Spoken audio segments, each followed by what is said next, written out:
Philip, welcome to the show. Hi, Stefan. Really excited to be here. So, Philip, you're at River, and River has a lot of really cool, interesting stuff going on technologically, and I'm sure you can tell us a little bit about that. But do you want to tell us a little bit about your background and how you got into the more technical side of Bitcoin?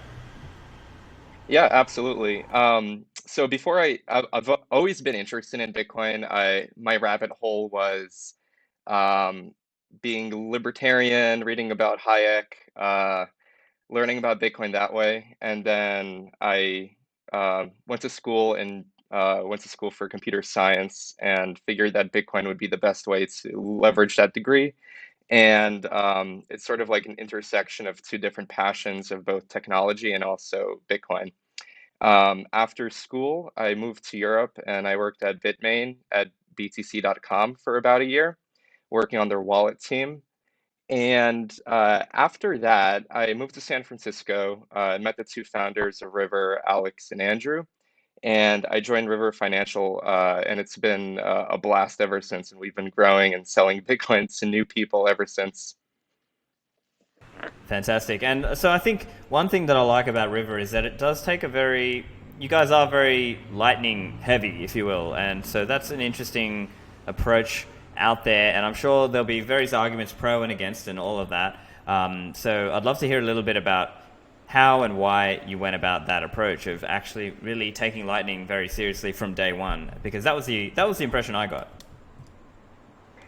Yeah, absolutely. So I would say River is Bitcoin heavy. For those that don't know, River is a simple and secure platform to buy, sell, and use Bitcoin. River.com is the brokerage, and what we offer is a white glove service for people that want to buy Bitcoin, store their Bitcoin with us, or just even use Bitcoin. And Lightning has been this opportunity to use our hyper focus on the Bitcoin technology and offer a novel way to extend the use case of Bitcoin. What we found is that a lot of people do really like to use the Lightning Network, and I think our user experience has made it easy in order to both deposit and withdraw Lightning with ease. And there are a lot of different ways and a lot of different reasons people use Lightning on our platform, and they're all equally exciting. Awesome. And so you guys have been running the Lightning node for something like 2 years now, is it? Or can you tell us a little bit about your experiences there? Yeah, we soft launched in October 2019, and we've been running Lightning since day one. We always knew that this is going to be part of the future. It's always been integral to our product suite. And when we launched, we had the ability to both deposit and withdraw Lightning. And our architecture has since matured a lot, as has the network itself. Um, in the beginning, we were running a couple Lightning nodes, structuring it in such a way that people can easily send and receive small amounts of money. We've also had a pretty hard limit with regards to how much you can send and receive in the beginning. That was quite small. But as reliability has improved throughout the whole network, we've been able to increase these limits. And we've seen a lot of growth around both how many people are using Lightning Network on our platform, but also the amount of money that's going through the network. Yeah, and it really has come such a long way because I remember in 2019 you might have gotten more payment failures, and there was certainly MPP was not popular then, or I think it only came in at the end of that year, and so that's just one example. There was are those a few. Was that also similar to the experience you had in terms of being able to route larger payments or even smaller payments? Yeah, I think it's twofold, where both the network at the time was really immature with regards to its participants and also its liquidity. And the other part was that there wasn't really enterprise tooling built out yet. Um, it's one thing to run a node on a Raspberry Pi and connect with different nodes as a hobbyist, and then it's completely different to run Lightning Network as an enterprise. There are completely different requirements. There's security requirements. There is observability requirements. And when we launched, there really wasn't enough tooling built out yet, and it was sort of onto us internally to really build a custom system, a custom set of tools that allow us to both detect failures, diagnose these failures, and try to improve the situation. I think us having a very limited limit with regards to both sending and receiving in the beginning and increasing it over time has really helped user experience. I think one thing that really stood out to us is that we really believe in Bitcoin, and we want to show that the Lightning Network, though it at the time was nascent, we want to show people that this technology works and provide like the best experience possible.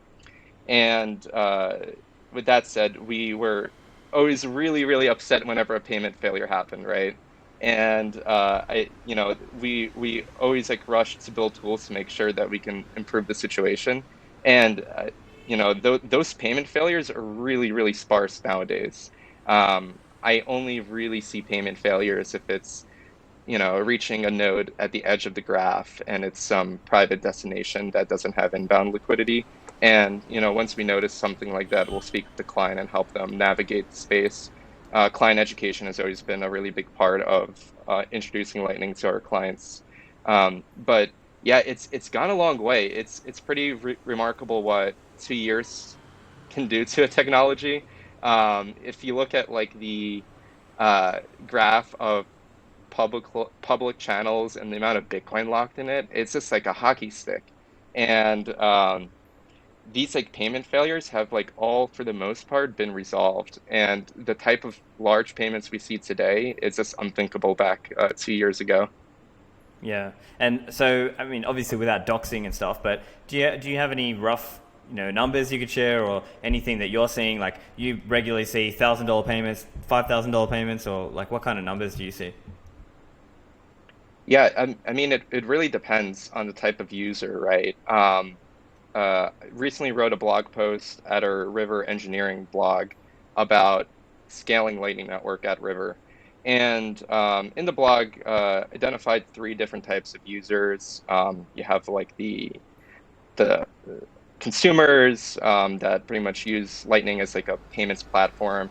You have traders that use Lightning as a fast settlement platform. And then you have the hobbyists that are really quick to jump on new trends, use this as like swap service, um, use this as a wallet as an entry point into the network. And all these different types of users have varying levels of amounts that they send and receive. Um, it honestly varies to the people that try out for the first time and they just want to send 2 sats and see what it feels like to have an instant payment network. And then it's people that actually are moving large sizes, tens of thousands of dollars, that without any hiccup at all. And it's really amazing to see. Yeah, that's interesting to see the spelling out there of the different categories of customer, right? So I can imagine someone who's totally new, just a retail customer who wants to buy some Bitcoin, and now they just want to play around with paying with Lightning, and they just want to buy something on Bitrefill or Blockstream store or something. And I guess what's the education journey like for that customer? Because I presume some of them don't really understand Bitcoin on chain versus Lightning. What's the education process like there? Yeah, so the Bitcoin team at River works really closely with client services at River, and it's been a journey to educate clients on what exactly Lightning Network is and how it's different from on-chain.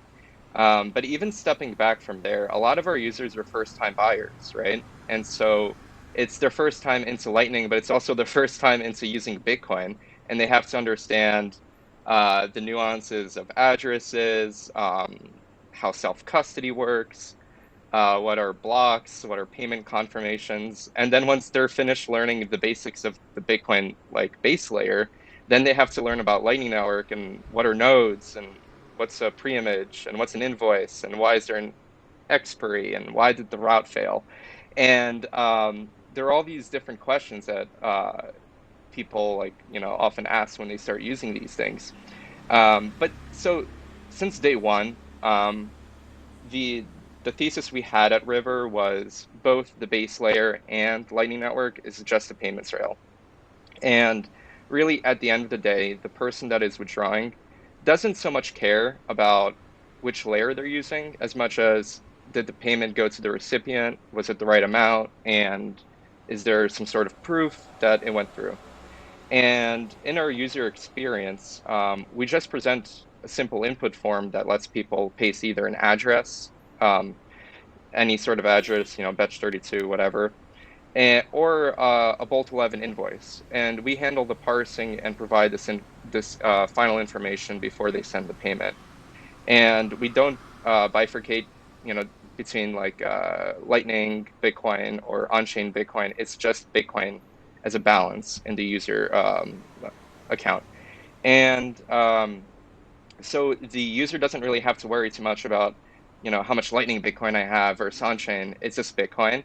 And the benefit of that is that if you just use Bitcoin on-chain, you don't have to worry about Lightning, and you can just continue to use Bitcoin as you usually do. But if you're a power user or first time using the Lightning Network, it's like this hidden unlock, and you've discovered a way to send Bitcoin very instantly, fast, and cheap. And what we've done to kind of improve the education around this is two things. One is we have River Learn, which is a public education resource that people can use to learn more about the technical and economic and narratives around Bitcoin as a whole. And then we also have a knowledge base that lets people, poke around and ask questions, and go through step by step on what it's like to withdraw. But I think really what really helped us in helping people understand the Lightning Network is our client services team. They're always on call. We pride ourselves in having a phone number that's reachable, and so a client could always call and ask questions about, what is the Lightning Network? How do I use it? And this kind of white glove service has helped us really develop a really close relationship to the client, but Yeah. also really understand their questions. I see. Yeah, so it's a mix. It's a combo of things. It's the user experience of how you use River in terms of scanning a Bitcoin address or a Lightning invoice, the River Learn, and then the customer service team, and just that aspect of hands-on service. So then, I guess in this case, for the customers who are using Lightning, you've got to pass that Bitcoin address or Lightning invoice, and then from that, make your make the payment for them. And so at that point, as part of those things, in terms of making the customer have a nice experience, you're doing things like probing the network to check the route and see, okay, what are the fees, and to see, okay, what's my success probability in trying to attempt this payment and things like that, right? Yeah, that's right. So under the hood, when somebody enters a Bolt 11 invoice, what we do is we probe the network for two reasons. One is one, we want to make sure that we could at least attempt to pay this destination. Um, the other part is that like on-chain, there are fees in Lightning Network. There is a base fee for routing a payment that each routing node um, um, advertises, and then there is a proportional fee that's related to the amount of money that one is sending on the Lightning Network. And us probing the network allows people to have no surprises and able to see an explicit fee before they send. And so on that final confirmation page, they're able to kind of, gauge, is this, payment worthy of sending for this amount of sats? Um, and yeah, there is also like these very interesting edge cases. Why charge a fee even though the fees are so low, right? Um, well, there are all these different like interesting like attacks somebody could do. There is like fee siphoning attacks that are happening now. I saw like a recent post on Reddit about this. Somebody siphoning money from exchanges. Um, Generally speaking, if you're sending a payment, you have to pay some sort of fee, and you have to make sure that the person that's sending the payment is the one paying the fee, or else you have some sort of DOS or fee siphoning attack. And what I mean by fee siphoning attack is that Um, um, a malicious user could set up a route where one of the routing nodes is along the route, and they can charge a very high fee and take that fee and pocket it for themselves. And this isn't really a genuine fee for routing payments, but it's more of a way to scalp um, both clients as well as exchanges from their money. Yeah. Yeah, so essentially they would set up their own little route and make sure that they're the only way to get to this destination and set up a super high fee and basically try to get a really high and basically just suck fees out of the exchanges that way. So that is a very interesting idea because then as an exchange technical team, how would you even stop that? Because here's the thing, you don't know that whether it's legitimate or whether it's actually obviously this guy trying to siphon the fees. Yeah. So um, for the first part, by showing the fee itself to the user is a good step as a sanity check that a human can take and see that, okay, is this fee rational or not? And they can make that decision. On the other hand, we're the ones building the routes at the end of the day, right? Because Lightning Network is source-based routing. We're the ones constructing the routes, and we decide the way that the payment's going to flow through the network. And the way we, you know, the way I guess the first step that's more naive to minimize this sort of attack is to have a well-connected routing node. So be very Yeah. central, have large channels with different nodes, and make sure that you're not limiting yourself to one section of the graph through this one person that might be malicious. The other angle of it that's a little bit more complex is how do you identify this, right? And over time, right, if you're able to identify a node that is leveraging these high fees, you just have to essentially build a route around them, or just notice that there is the sort of experience that a client is having and suggest some sort of remedy, right? Because at the end of the Yeah. day, they're paying, they might be the one doing the attack, but more likely is that they're the ones that are perhaps, being scammed from a high fee. And so it's just a matter of working with them and figuring out, okay, you have Bitcoin. How do you get this Bitcoin to your recipient? And how do you do it in a very cheap and honest way? Yeah, yeah, yeah, clever. And I mean, I guess if that attacker was going to get really clever about it, maybe they would set up their node in such a way that it only has one channel from their own person and rejects channels from anybody else. So you can't even route another way. But anyway, I guess that's kind of an interesting aside. But I'd also love to chat a little bit. You mentioned the profiles as well, so the user profiles. So you might have the consumer profile, and as an example, obviously, as many of us in Bitcoin, we're stackers. We are accumulators. So I've wondered, does it make sense for a consumer, like a retail consumer, to stack on Lightning, or is it actually better for them to try to batch up their purchases and do one withdrawal on chain? Like, what are your thoughts on that? And do you have any tips for people out there? Yeah.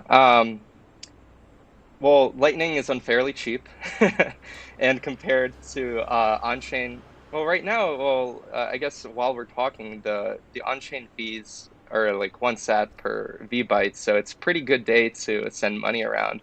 But it's not always like that, right? Like you have days where you can have $30 fees, and over time, uh, Bitcoin on-chain is going to become more expensive to accommodate for a security budget, and there's going to be a sustained fee market. If and so Reasonably speaking, it's going to be a lot harder to send small amount of payments on the base chain. So Lightning Network comes in as a scaling solution and a way to send money instantaneously for really cheap fees. Um, what I see people do is that people go and earn sats a lot of different ways through Lightning Network. There's a lot of different services out there that let you, accumulate sats either through, gaming or purchases or, the list goes on. I think in the past year there's been an explosion of like different products like spend your cash and earn sats back, which is like pretty amazing. And uh, sometimes these values that the person has on the platform are really small, right? And if they were just limited to on-chain, they would be stuck, right? That value would be stuck. It's like almost um, like buying a Starbucks gift card, buying a single coffee, and having that 50 cents stuck there forever. And and no way to like take that 50 cents out. And all these little, chunks of change that different platforms have and like Web 2.0 builds up. And there's really no way to take that value out. With Lightning, it's different, right? Because if a platform supports Lightning, you're able to take your small chunks of change out and accumulate it, move it over to a platform like River, and build up your balance that way. And over time, perhaps you can use, the on-chain layer and send a big UTXO out. But just the ability to just move small amounts of money is really empowering. And it gives you this like option to exit at all times from these platforms. So, stackers that are earning Bitcoin everywhere, they always have on these platforms on Lightning, they always have this ability to exit, which is really empowering. Yeah, yeah, and look, I'm with you there, but I think the one point I would challenge is just this idea that, let's say you are an accumulator and you're not spending down. If you're trying to receive over the Lightning Network, then you might just run into problems of your channel resizing, right? So you would then end up having to pay like a channel fee opens every time you're stacking, especially if you're talking about small amounts. If you're stacking, unless somebody has already opened a big channel to you, because then you're kind of in that weird spot of needing more inbound liquidity and maybe having to open another whole channel, right? Yeah, this is a really interesting point, and I think this is where like the dichotomy of like custodial Lightning and non-custodial Lightning comes in. I mean, we are in a privileged situation where we try to earn our clients' trust, having best-in-class security, and making sure that we can operate custodial Lightning. But in non-custodial Lightning, and what I mean by that is people that are running their own nodes or have their own wallet on their phone and they use maybe a proxy service in front of it. The situation is completely different, right? Because then you have to maybe worry about channel management, you have to worry about inbound liquidity, and it might not make economic sense to withdraw at all times, right? Um, Back in 2019, I think the non-custodial Lightning was falling behind. In some ways, it wasn't as easy. There was a lot of payment failures, and I think there's a lot of frustration around that. I think today it's a completely different story. You have a really, really good set of wallets out there that are non-custodial and allow you to receive Lightning using like, turbo channels, on-the-fly channels, um, the ability to really receive Lightning payments without really worrying about the on-chain footprint and just paying maybe perhaps a small fee in order to receive that payment, and letting the proxy service handle the routing for you. Um, so with that said, it really depends where your money is going. I think that because there is this opportunity to become your own essentially like payments hub, uh, it's really empowering, right? So the user is able to do it if they want. Sometimes people will opt for the lazy way, and that's fine, and send money to custodial services. And I think that's completely fine. And likely, more than not, most Lightning Bitcoin will be in custodial services, just like we see most on-chain Bitcoin being in custodial Yeah. services. That doesn't mean that Bitcoin is trending towards centralization. It just means that over time, businesses have gotten better at earning people's trust, building better security practices, and at the end of the day, the clients can always withdraw. And now they have two options. They have Lightning and Bitcoin. Yeah. I think we're getting into a better spot here.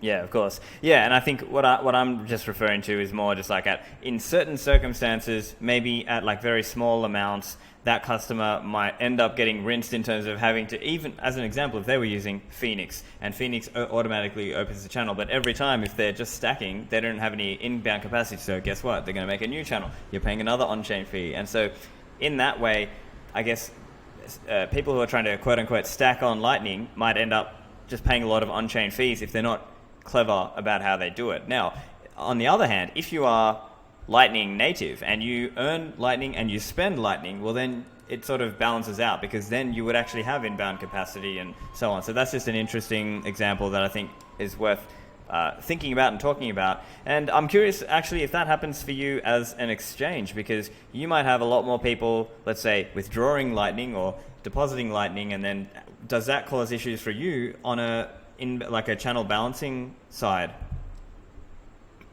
Yeah, yeah, and this goes back to our point of like the different types of like clients that are using Lightning, right?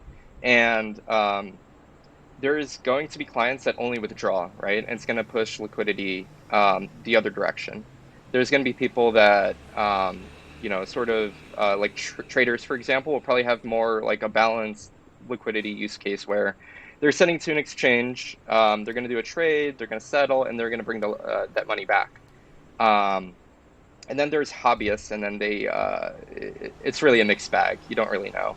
Um, the the thing for us that has helped us a lot is observability. So, just really monitoring um, our capacity with our peers, our failure rates, which direction is liquidity going. And it's never this constant thing where, okay, this peer has been the best for the past 3 months. It's always changing, right? And there are, new exchanges or new platforms that pop up, and they become the more central routing node, and a lot of money is shifting in one direction, and it's something that we always have to like monitor and stay on top of. So for us, like observability has been like critical in really understanding the direction that money is moving. So it does happen that we'll have an imbalanced channel from time to time. Sometimes that's intentional, right? Because uh, if we know that this peer is always going to be, sending payments to us, sure, we want to like throw all our sats on their side, and in order to receive payments. Sometimes we know that this peer is going to be receiving money from us, so a lot of our capacity is outbound. And we use like a lot of different variety of both like open source and our internal tooling to rebalance channels on the fly in order to like streamline the experience for the end user. Awesome. And so, on the topic of rebalancing, are you using like a circular rebalance, or are you maybe also doing that approach I've heard where some people will actually differentially set fees on channels if they want to try to use that to entice someone to help rebalance the channel for them? Is that something you're looking at? Yeah, so on both items, yes, and there's also swapping services that we use. So Yeah. I guess there are three different ways that we go about this. Is that we leverage a lot on Lightning Labs' loop service, and this allows you to loop in, loop out, um, and for the aim of changing the directional liquidity of channels. And this has been really, really useful for us, especially getting started. Um, well, actually, in fact, when we were first getting started, it was really uh, a situation of reaching out to different people and like asking for liquidity and returning, a channel in response over Signal and Telegram. And it is still like that today, and that's something that I think would be worth like talking about. But we do use Loop. We use circular rebalancing, and whenever it makes sense fee wise, sometimes swapping is kind of expensive. Sometimes circular rebalancing makes a lot of sense for us if we have the right channel set up for that. Um, and we have started to experiment with using uh, different fee rates for different channels in order to incentivize the routes that people build to use different routes.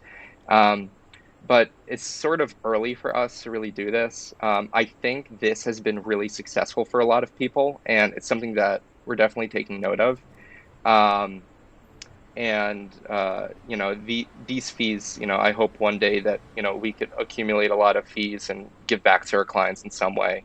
But yeah, I think this like fee rate approach is going to be really, really desirable like mechanism for signaling liquidity. Yeah, that's really interesting to think about and just to see the way that it evolves over time. And you mentioned earlier, I mean, there's a few ideas we can go into here. One is this idea that River itself is being used as a swap service by some customers, right? They might send in, as an example, they might have earned some sats on Lightning, shot them over the Lightning Network into their River custodial account, and then withdrawn them out as maybe they need US dollars or maybe they need Bitcoin on chain. And that's one example, I guess, of people who might use River as a swap service, while at the same time you might yourself use swap services, right? Yeah, it's pretty funny. Yeah, we're using different swap service and people are using us as a swap service. Um, I guess it's pretty convenient for the client to use us for swapping, and it's probably worth defining what that is for people that don't know. But if you have Lightning Bitcoin, perhaps you want to get a UTXO, right? And so what people will do is they'll create invoices in our platform, send Lightning Bitcoin there, and because we don't differentiate, they can withdraw an on-chain Bitcoin. And vice versa, right? If you have a UTXO Bitcoin, you deposit to River, and now you have Lightning, and you can use Lightning different ways there.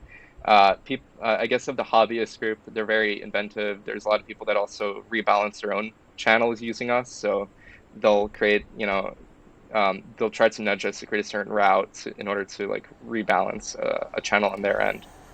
Um, the it is it's pretty great. They're um, pushing their fees onto you guys, though. I think what make well, they're still paying the fee. But so with regards to swapping, right? Like, of course, us having a lot of small UTXOs is not desirable, right? And so we take like an active UTXO management approach. All of our deposits go to this cold wallet, and we always consolidate at low fee periods. And we use batching. We use native SegWit, and so we create an approach where we're offering this service to people that use River the certain way, but I don't think we're getting hurt in any way by doing this. Right. Yeah. Yeah. And I mean, it's cool in that way. And you mentioned the pleb routing node operators. There's a bunch of pleb communities. I think probably the largest and well-known one is plebnet, and then there's a few others out there, well, many others out there. So that's interesting. And what can you tell us a little bit? Obviously, without doxing, but can you tell us a little bit about this user profile? I think that might be interesting for listeners to hear about. Yeah, they're really awesome. Had a chance to meet a few of the plebs. Um, they're great. I mean, they kind of fit into this like hobbyist customer profile, right? Where they're taking charge. They understand what Bitcoin is, and they want to participate in the Lightning Network on their own terms. And they've become a pretty central force in the public graph on routing through this kind of self-organized community. Um, there there's not much to say other than that. It's really, Yeah. really nice that it's not just exchanges that are in the Lightning Network. It's just like, it's just everyone, right? Like it's anyone that can run from a Raspberry Pi to like a gaming computer or server, right? So Yeah. it's like everyone's participating in this. Everyone is like helping route. Everyone's earning some sort of yield on it by providing this public good. And so it's just like amazing testament to like what Lightning Network is. And like to sum it up, it really is this like politically neutral payments network that anyone can participate in. And it's very different from uh, other L2s or other L1s that really don't have this like property of free entry and free exit. Yeah, yeah, and I mean, a lot of those groups have Telegram chat groups, and they're all sharing tips and tricks, and they might do things. I've seen other concepts like this idea of having Ring of Fire and different ideas that that are in play there to try to have a node that actually gets some routing because people want to addicted to this idea of, oh, I'm going to make money on the Lightning Network, even if maybe not everyone is like actually profitable, but it's kind of like a hobby for many people. And the other big profile you mentioned is traders. So I'm curious as well to hear a little bit about this, and maybe if you could give us your thoughts on this whole idea of Lightning versus Liquid for inter-exchange transfers, or is it Lightning and Liquid? How are you thinking about that? Yeah, so the traders, they use different exchanges. In the past year, we've seen a lot of exchanges become onboarded with Lightning. Bitfinex really stands out as has done like a really excellent job at this. There are new like upstarts like LN Markets and Collider that are really using the Lightning Network in novel ways in order to create a trading experience that people want. And I guess in the beginning of Lightning, uh, it was doubtful on the ability to trade with large amounts. If you're a trader, you're moving size, and you can't be sending 10 sats and going 100x on an exchange and praying to God that you make money. Um, so uh, it's changed a lot today. Like there are legitimate people and traders using Lightning Network as a settlement layer in order to move money around. It's really desirable. It's fast. It's cheap, um, and it's really easy to enter and exit very quickly. And so we've seen like a lot of people using Lightning Network that way. And again, that forces us to kind of understand this user profile and balance our channels a certain way in order to accommodate for this user experience. Um, Liquid stands out as another really excellent L2 sidechain that lets people um, trade between exchanges with large sizes. I think what stands out is their technology is really interesting. Having more of an interesting like privacy technology that is really useful for traders. But I, for us personally, Lightning Network has been this like politically neutral platform that I think is really different from a federated multisig. Um, so we're still thinking about how we fit in with Liquid, but we've seen a lot of demand more so on Lightning because of its emergent properties and its political neutral stance. So, this may change, but I think there's a huge driving force behind Lightning than there is on Liquid.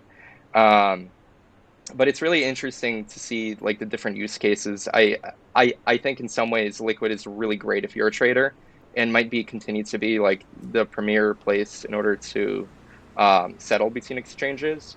But it really is a matter of adoption and liquidity and seeing how things develop there.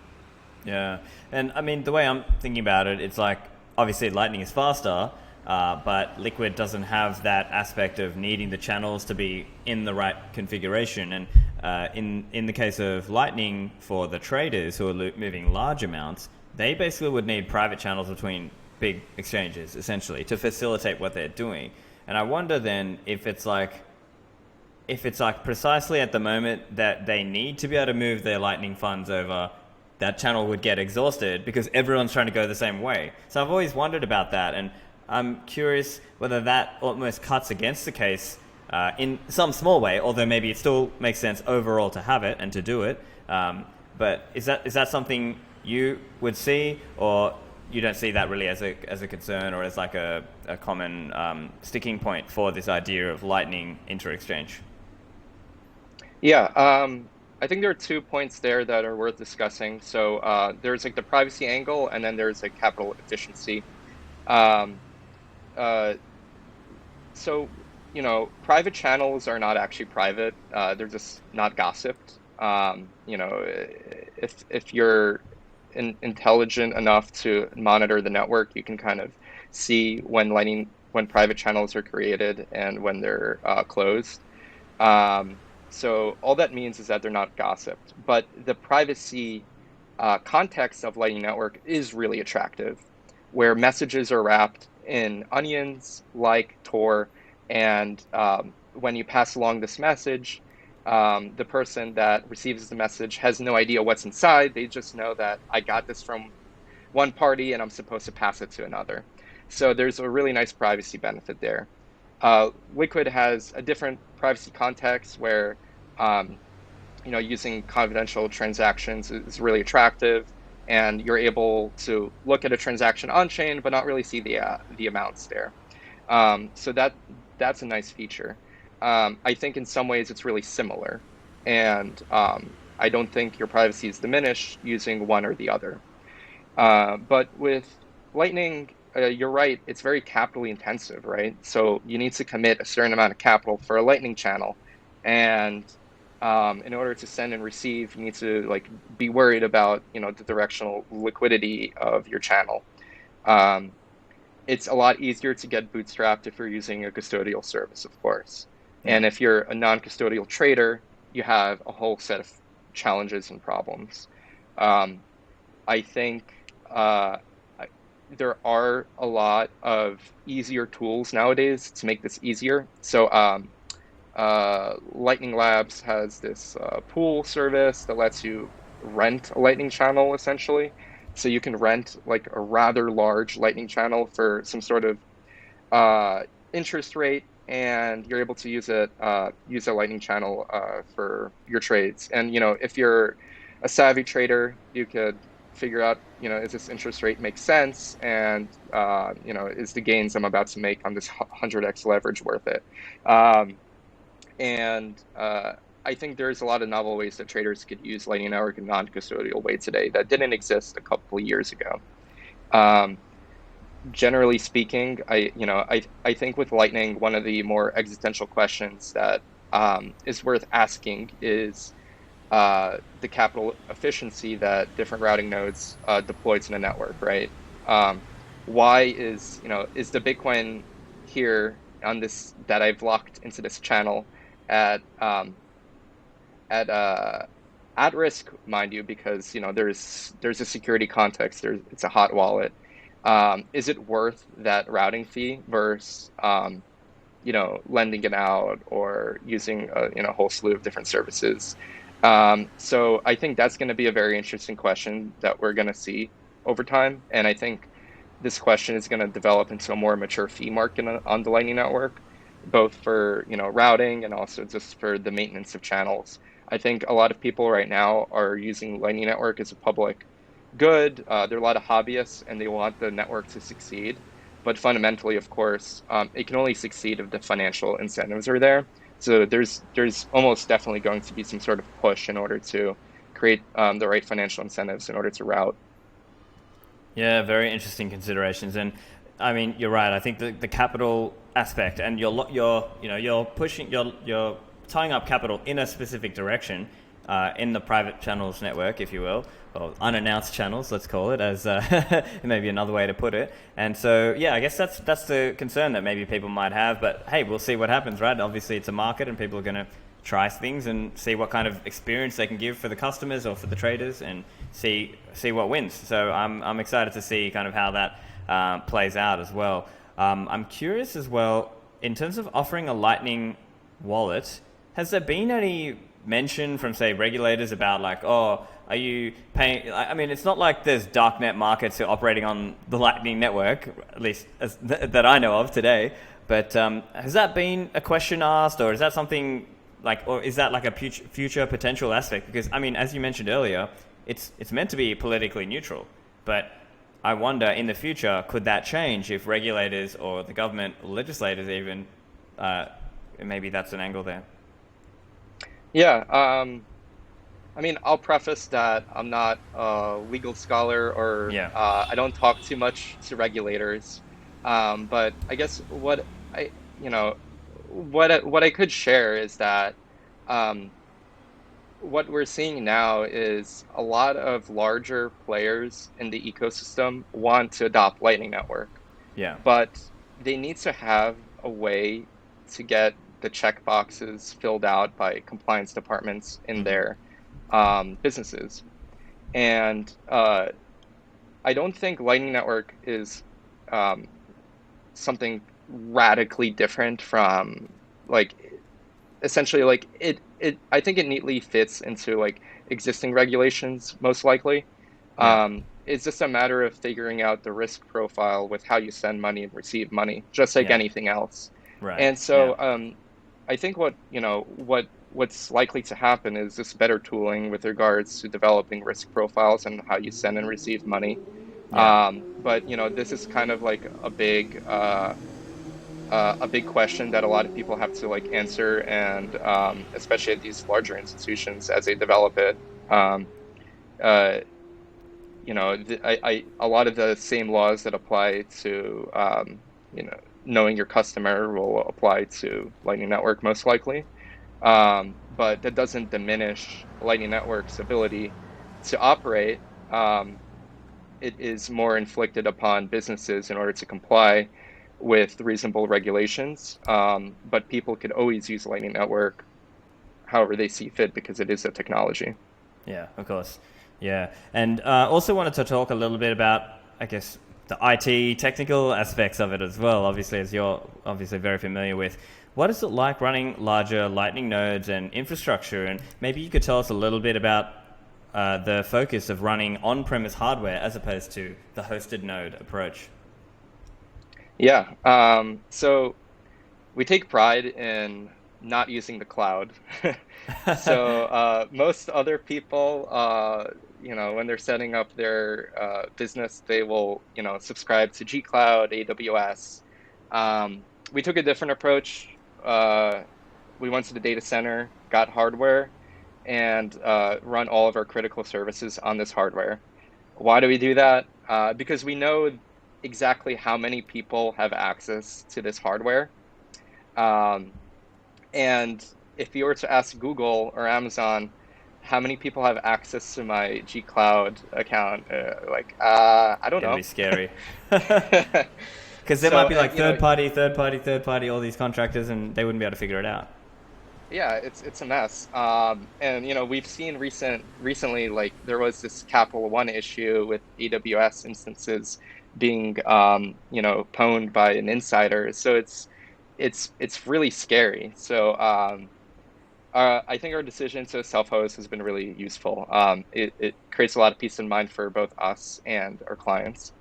But there's still like a bunch of challenges, right? Because unlike a cold wallet where the keys are never in a server, uh, Lightning keys are generally hot, and there are the Lightning state machine is very complex.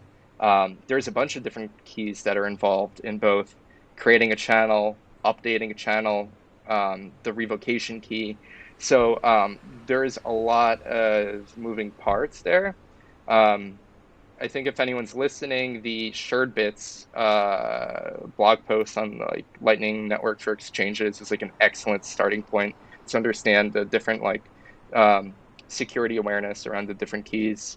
And there's all these different projects like by DevRandom, I think the Lightning Center project.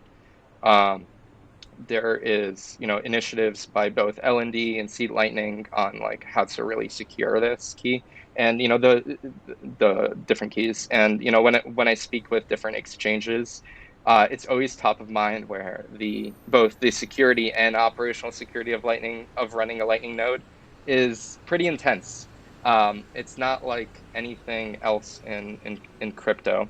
So I think so far, we've taken a really good conservative approach to securing funds.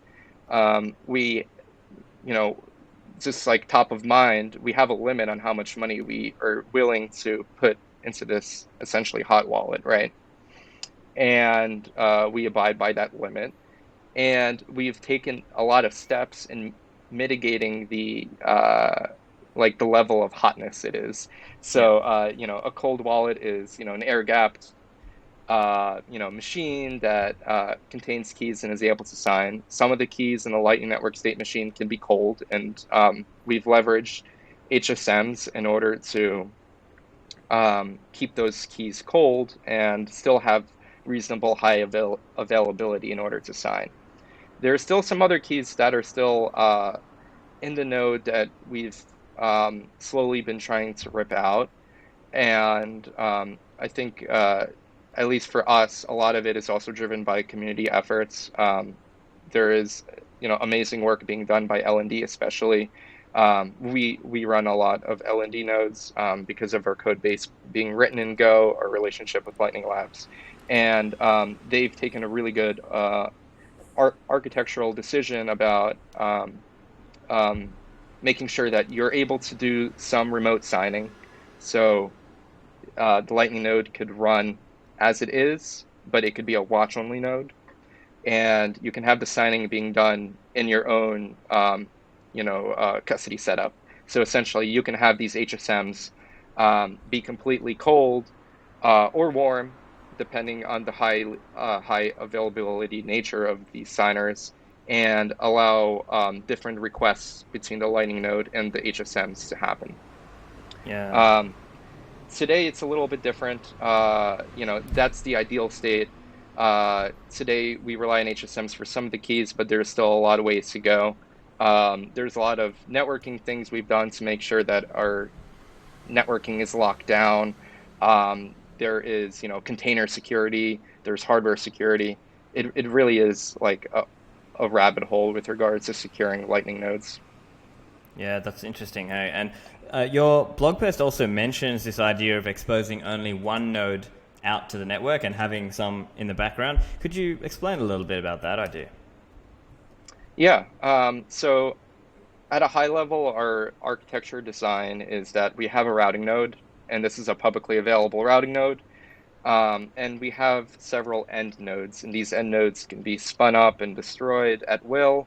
And what connects these end nodes with the routing node are these unannounced channels, private channels. And we only expose one routing node to the network just for the ability of having a really central routing node, limit the capital, the amount of capital locked Overuse, up. yeah. Yeah. Yeah. And so far the architecture has made a lot of sense. I've noticed a lot of exchanges spinning up multiple routing nodes for varying levels of reason, for different reasons. I think for us, what's going to happen is that because we have these limits on our routing nodes and the amount of money we're willing to be comfortable putting into this system, it's likely we might have multiple routing nodes. But it doesn't mean that there's, segregated security or extra security if you have like another routing node, especially if they're running on the same host machine or, the same hardware. Um, uh, I think there's still like a lot of tooling with regards to building like a really good routing node and architecture there.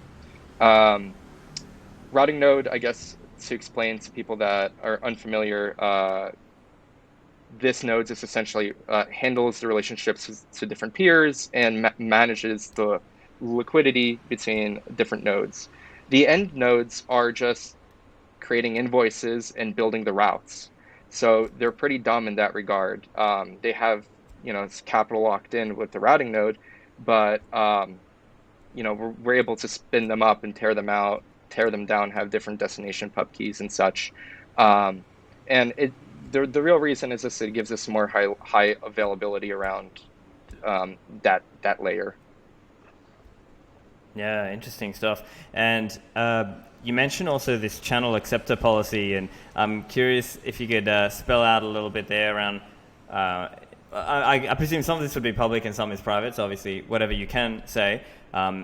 What's the policy there if someone wants to open channels with you guys?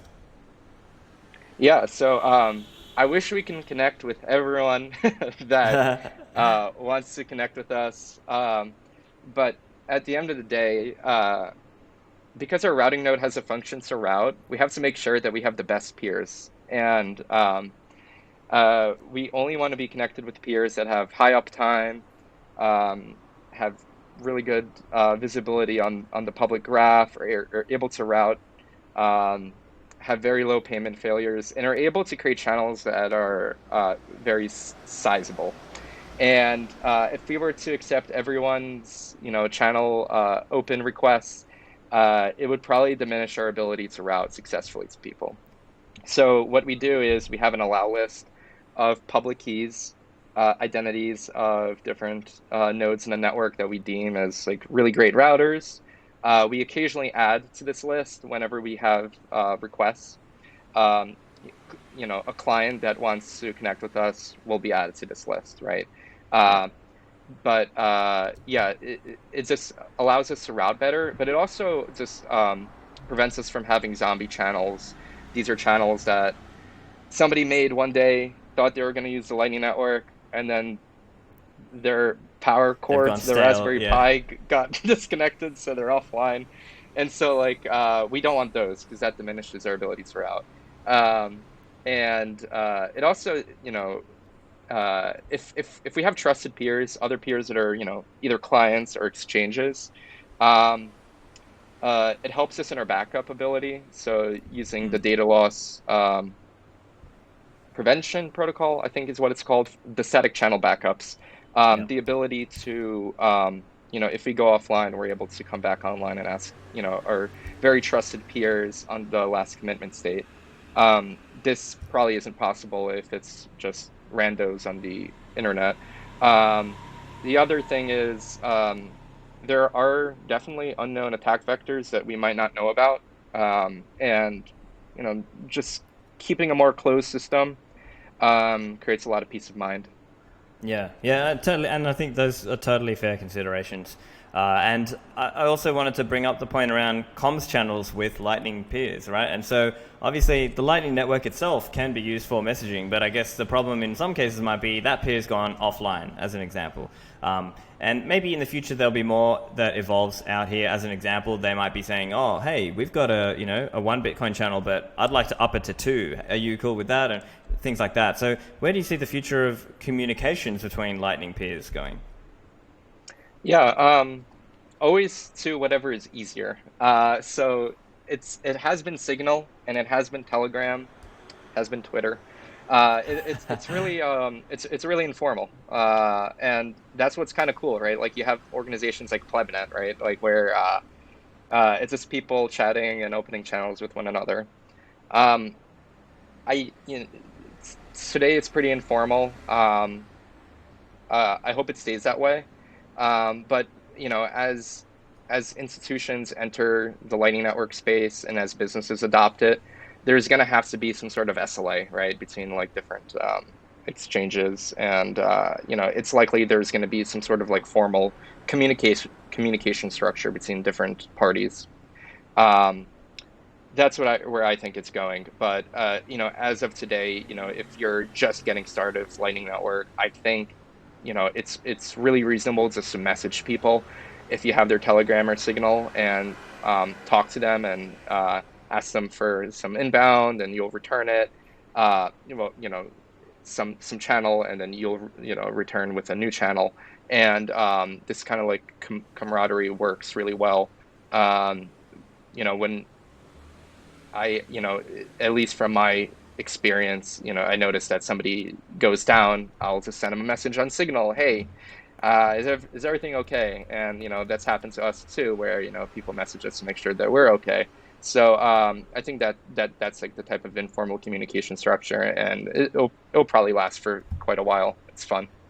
Yeah, I see. And I guess a lot of this is just because Lightning is so young, right? It's as we look at it today, it's maybe just under 16,000 Lightning nodes out there and around 73,000 channels. But let's say we get that number goes 10x, well then maybe it might be harder at that point. So yeah, certainly interesting to see where that goes. And also that idea around SLAs is definitely an interesting one, because I can imagine, so for listeners who aren't familiar, SLA is like service level agreement, and basically an IT company might agree, okay, we'll provide X amount of uptime, 99.999% uptime, as an example. And so I wonder, what would a Lightning SLA look like? Okay, this number of payments, this level of no payment failures, or what percentage, and this amount of liquidity, and this amount of uptime. I guess that's what it might look like as the industry professionalizes.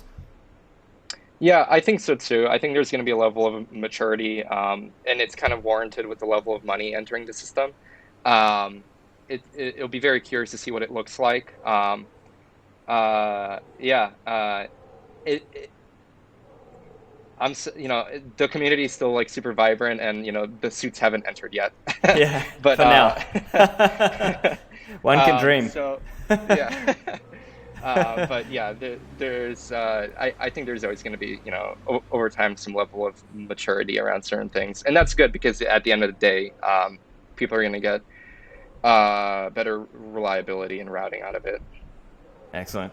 All right, well, I think that's just about all the time we've got for it today. But Philip, if you've got any closing thoughts for listeners, and of course, tell people where they can find you online. Yeah, super fun chatting with you. Been listening to the podcast for quite a while, so long Awesome. time listener, first time caller. You can find me on Twitter by my name. I'd recommend people to check out the River blog. If you're first getting started with Lightning, there's so many resources. So Lightning Labs has a builder's doc. There's a ton of different GitHubs of like awesome Lightning links, and just like delving into it is really, really fun. Um, I think with any like new technology, like it's one thing to talk about it, and then it's another to like actually use it and try it. So like really, hopefully I was convincing enough to use the Lightning Network. Just go ahead and download a non-custodial wallet and try sending money around. Then go ahead and build, your Lightning node, and connect with peers. And it's really an awesome opportunity in human history to like have this ability to freely exchange value. So take advantage of it. Fantastic. Well, Philip, I've enjoyed chatting with you as well. Thank you for joining me today. Thanks.